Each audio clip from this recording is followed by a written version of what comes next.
Hello, my name is Elise Chamberlain, and this is pretty much what I'm doing for a video diary of what I have going on with me.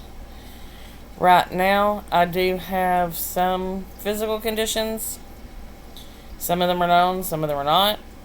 And since I cannot physically get into a vehicle to get to a doctor, it's kind of hard to get a diagnosis. Currently, I can barely walk. I cannot get up without help. Period. I have a lift chair that helps me up, and then my husband has to help me the rest of the way up because I cannot push myself up.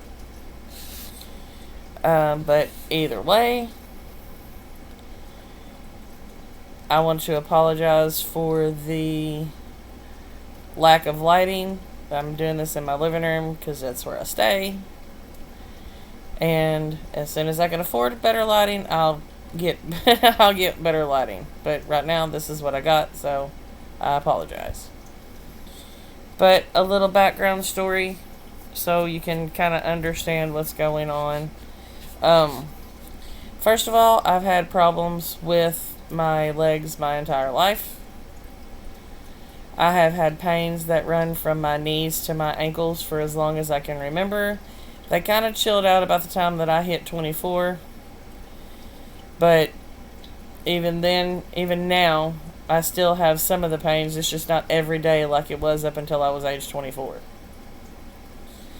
So, with that being said, I do want to say that what I have going on now is I have lost almost complete all function of from my hips down. As much as this is TMI, I have no bladder control. Because of whatever this is going on, that started about the same time.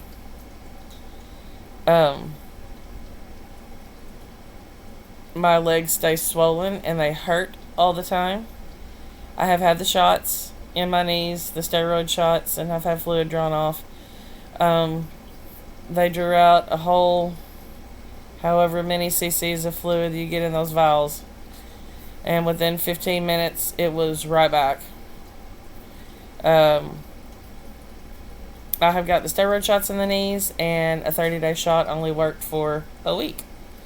And I want to apologize right now is I smoke because this is a, not because of, but I smoke. This is a very stressful subject for me.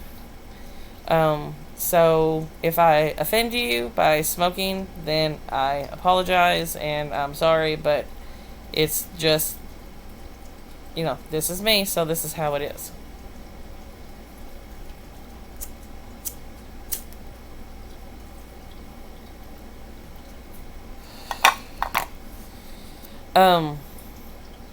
I am not only losing function of my legs, but I am also have hindered function of my arms starting at the elbows. My right thumb doesn't bend anymore at all. I have a knot on the side of that thumb, as you can see right. Let's see if you can see it right there. Well, the lighting sucks, but I have a knot right there that keeps my I guess it keeps my thumb from bending. I can go up and down, but as for bending, that's it. That's as much as it bends. Now my left one, it's just as stiff, but I can bend it. It's still a stiff joint, but it still bends.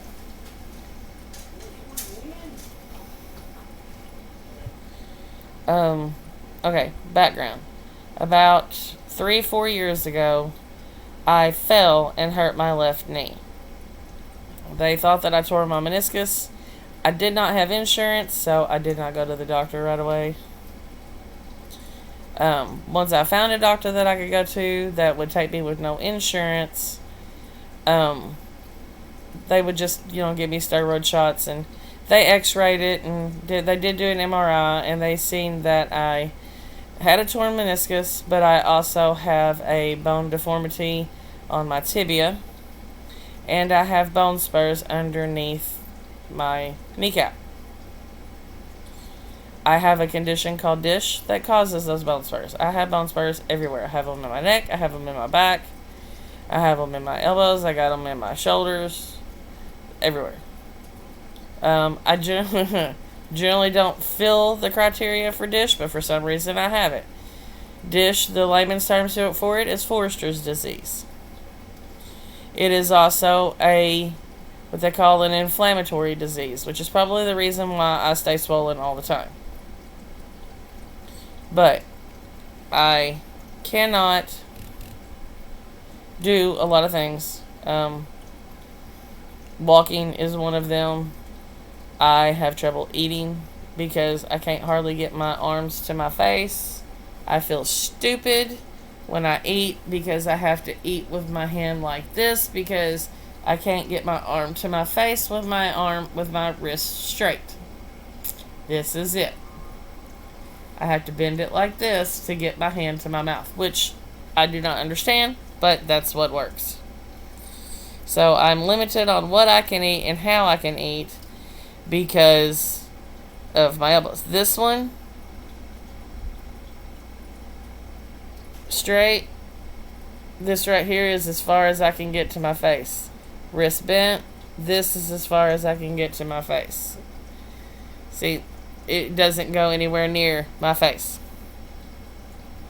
And I work both of my arms just as much. I am right-handed, but I work both of my arms just as much. One I can bend a little bit better than the other.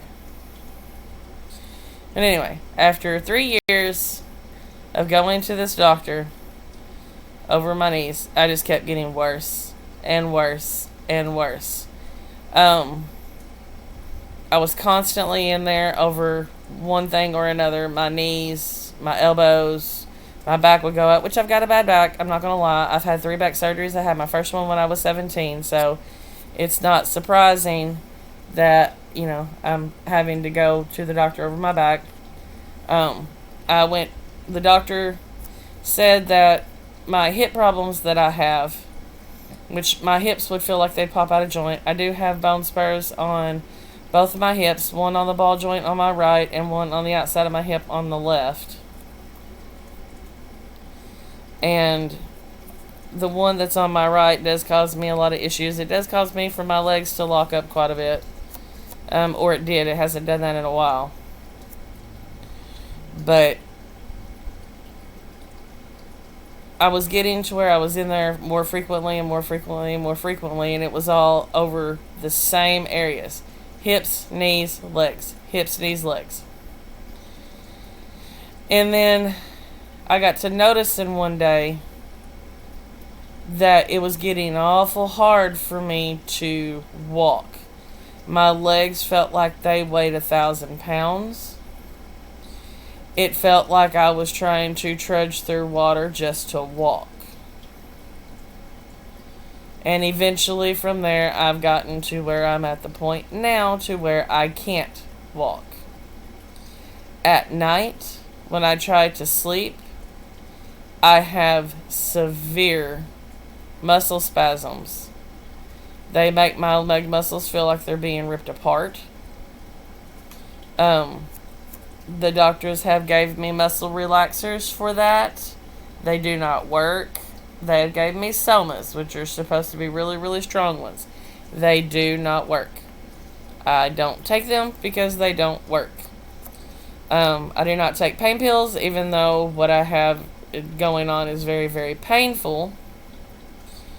Because I'm tired of being treated like a crackhead. I have a physical condition and I have something going on, and the only thing that a nurse was concerned with was the fact of that I called in a prescription for Tramadol, of all things,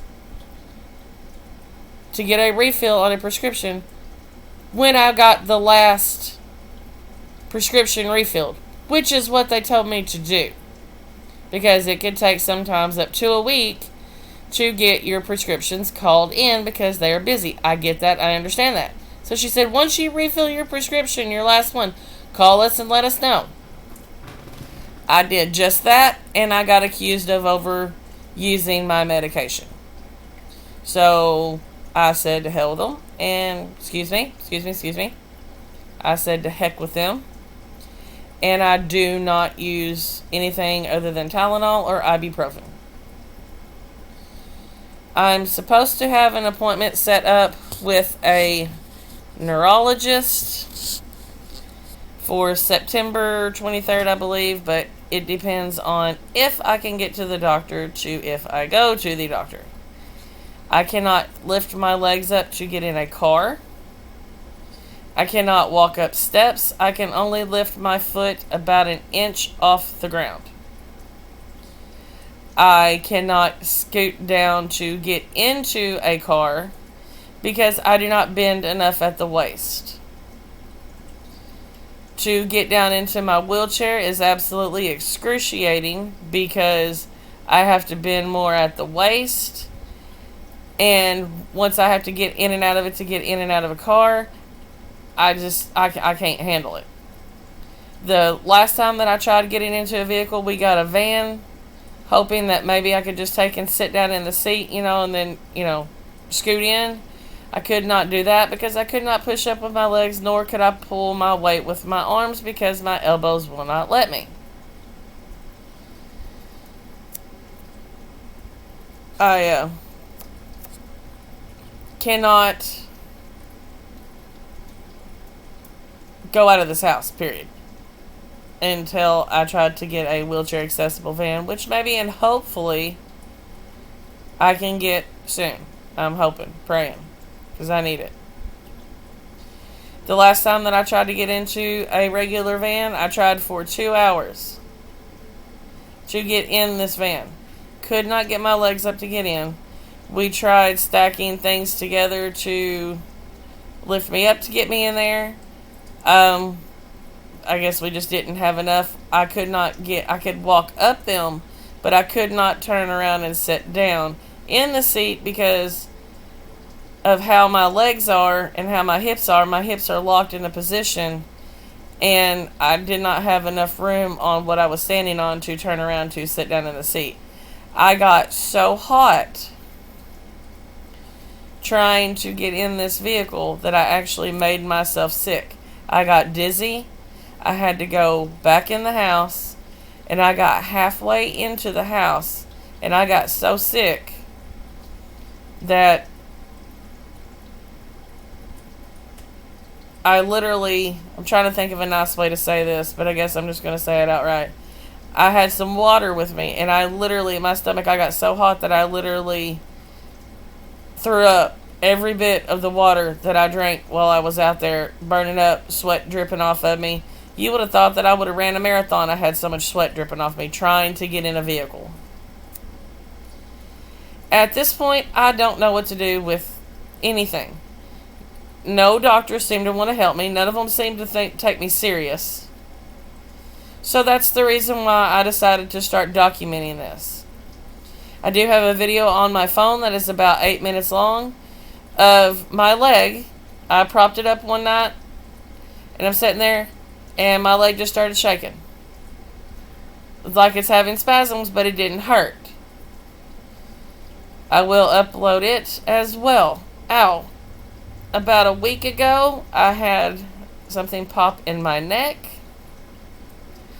So if you hear me say ow like I did just then, it's probably because it hurts for me to move my head because of something in my neck. But what I intend to do with this video diary is just to document everything. I will document or have my son record every time that I get up to walk. I try to stand up in my chair several times a day. This way I have to push with my arms to keep some, and push with my legs to keep some muscle dexterity. I walk as much as I can. I try to walk when my husband is home because I do not have good balance. My balance is off. I am afraid that I will fall. If I fall when my husband is not here, I will have nobody to pick me up, and because my 11-year-old son stays at home with me and he helps me during the day. He does virtual school because I do not want him in class with the COVID. I think it's better for him to not be around so many people. Um, my parents and my husband and I and my son, we all live in the same house because my parents help me out too. Um, my parents are both up there in age, and my husband has a heart problem. So, for our personal safety, we only go out of this house when we have to, and my son stays at home and does virtual school. Judge me or not, I don't really care. You can make your opinion on it, and it's not going to matter. So, keep it to yourself, because I'm still going to do what I think is best for my child. He does get plenty of social activity. He has a few friends that their parents think the same way that I do. So we do get them together from time to time so they can socialize and have some socialization. Another thing I wanted to say about my condition on what's going on that makes it weird. Excuse me, I'm fixing to set my legs up because I've had them down for too long. So that's the chair moving. Is I cannot wear pants. I know that sounds a little weird. I pretty much stay in a gown all day long because, for one, I don't get up and go anywhere, and two, to have material on my skin for an extended period of time physically hurts. I cannot wear jeans at all. I cannot get jeans on at all because it physically hurts my skin. My skin is hypersensitive now for some reason. I cannot stand for a lot of things to touch my legs. I would show you the knots on my knees, but since I can't shave my legs, I'm not going to do that to you. But I just don't know what else to do. Hopefully I can get to that doctor on September 23rd, and maybe I can have enough physical documentation that I will, for once in my life, get a doctor to believe me and not treat me like a crackhead. I do not want pain pills. I'm not after pain pills. I would like something to help me sleep, though. That would be nice, to actually sleep. I don't sleep.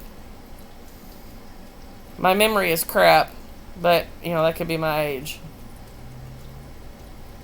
But I don't know. Hopefully, maybe someone might see this and have an idea of what it could be. I've went through physical therapy.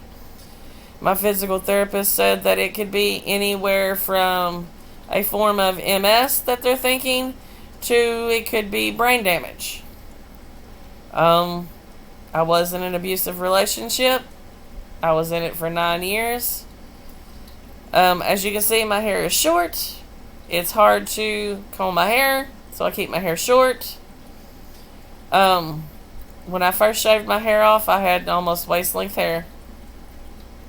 Shaved it all off. My son looked at me and he said, "Oh my God, did you go through a war zone?" He said, "There are so many scars on your head." I said, "Well, technically, yes," and I left it at that. 9 years I was beat in the head, so having, brain damage could possibly be. Not going to count it out. Not going to count anything out. It could be anything. I had neck surgery in 2016, I believe. Excuse me. And I had a disc removed. Pardon? I had a disc removed. I do have that fused together. I do have a bulging disc, 2 bulging discs, and 1 ruptured disc right now in my lumbar region. I've been to neurologists for that. They say that is not bad enough to be causing my symptoms. They are in the same region that I had surgery at the first time whenever I was 17. I've got a bulging disc between L3 and L4. I have a ruptured disc between 4 and 5, and I have another bulging disc between 5 and S1, I believe is the number. Don't quote me on that. I'm not a doctor, but I believe that's what I read on the paper. I have another disc in my neck it was bulging at the time I had my neck surgery, but because of where it is at, The doctor would not remove it because it is up by my brainstem in C2.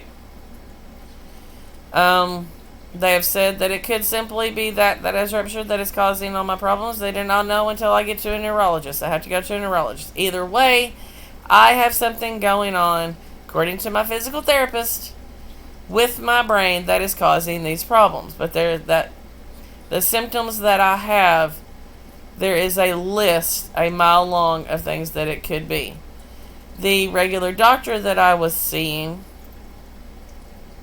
does not try to, they run some tests, they run some autoimmune tests and everything else like that whenever I was diagnosed with the dish, but pretty much they just want to give me a shot, send me on my way. They don't, I don't know if it's just they don't know or if they don't care.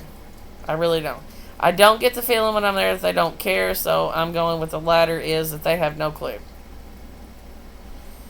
So, anyway, I know I'm boring, but, like I said, this is a video diary of me trying to keep track of everything that's going on. So, if anybody does watch this, I do appreciate you watching it, and if anybody has any idea of anything, I will not rule anything out. I will not let a doctor rule anything out if I can ever see one. My intention with this is to try to bring awareness. For one, doctors don't count your patients out. We know our bodies better than you do. Yes, I understand that you are a doctor. You know more about the medical things and how everything works. I get that. But when we feel that there is something wrong, please trust us that there is something wrong. Now, I understand you get these people that are on drugs, they do take advantage of everything, and you have to be concerned about that. But understand, not everybody that has problems is looking for pain pills. I will repeat, not everybody that is looking to get help and has physical problems that make it hard for y'all to run a simple little test and see what it is looking for pain pills. There really are some of us that want you to actually fix us. Or if you can't, send us to someone you think might be able to. I've had back problems since I was 16 years old. Note that it's probably caused from the dish that I didn't know that I had until a few years ago. But instead of being checked out, especially when I had my first ruptured disc in my back at 16, I was treated like a drug addict. The doctor, as a matter of fact, whenever I was having problems with my hips, because anybody that's got back problems know they affect your hips, told me that I had a tubal pregnancy. I was a virgin. I embarrassed my mother in the doctor's office by telling that doctor straight up, unless God was conjuring up another baby Jesus, there was no way I was pregnant. He did not believe me and had to do a physical exam on someone that had never had it done before and an ultrasound of my uterus just to prove that I was having a tubal pregnancy, which I proved I did not. So he come back with an I don't know, have a merry day. But, again, not everybody that has complicated issues is just looking for pain pills. Please start listening to your patients. And anyway, I'm going to get off here because, again, I'm just trying to really do this for a video diary. This is the best way that I know. I don't have any followers. I don't expect to get any followers. And I don't expect anybody to actually watch this other than at the doctor's office. I just figured this was the easiest way to conjure a bunch of videos on what was going on and how things were going and how things were doing and what I'm trying to do to help fight against this versus me just telling them and them saying, oh, okay, well, if that's really the case, then why is this, why is that? This way they have physical evidence and I cannot be questioned. And he can look at it at any time because it's on YouTube. So, I mean, it should be a simple thing for him to look at. This way that there's no more accusations. But I do appreciate your time. Sorry that I'm boring, but it is what it is. Thank you.